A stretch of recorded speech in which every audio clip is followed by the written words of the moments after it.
ఇన్న రైట్ల నల్గొండ జిల్లా ఆసుపత్రిలో అవుట్సోర్సింగ్ కింద పనిచేస్తున్న వీళ్లకు సర్కారు 5 నెలల నుంచి జీతాలే ఇస్తలేదట. ఎన్నిసార్లు అడిగినా కూడా ఎవ్వల దగ్గరికి పోయినా కూడా ఇప్పుడేస్తాం అప్పుడేస్తామని చెప్పుకుంటా చేతులు దులుపుకునే ఉన్నది తప్పితే మా అక్కెర చూసి ఆదుకున్నది లేదని ఇట్లా బాగానే బాధపడుతుర్రు.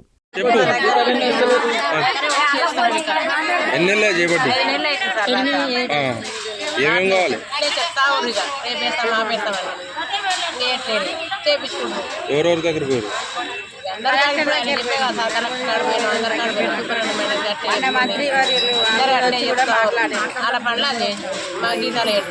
అయ్యా దవాఖాన్ల మంత్రి దామోదర రాజనరసింహ సారు ఉదిక్కు మీ షెయి సర్కారు ఏలువడిలోకి వచ్చినాక సర్కారు దవాఖాన్లు మొత్తం సత్యనాశ అయినాయని అంటుర్రు. అటు ఆసుపత్రుల్లో పనిచేసేటోళ్లకు జీతాలు కూడా ఇయ్యకుండా ఇట్లా తిప్పలు పెట్టుడేంది? జర బిరాన పైసల మంత్రి మల్లుబట్టి విక్రమార్క సారుతో ఇషారా చేసి పెండింగులున్న 5 నెలల జీతాలు వెంటనే విడుదల చేయండ్రి. మైకు దొరికితే చాలు మా షెయి సర్కారు ప్రతి నెల మొదటి తారీఖు నాడే జీతాలు వేస్తున్నదని ఏతులకు చెప్పుడు కాదు చేతల్లో చూపెట్టాలి అంటుర్రు ఈ ముచ్చటిన్నోళ్ళు.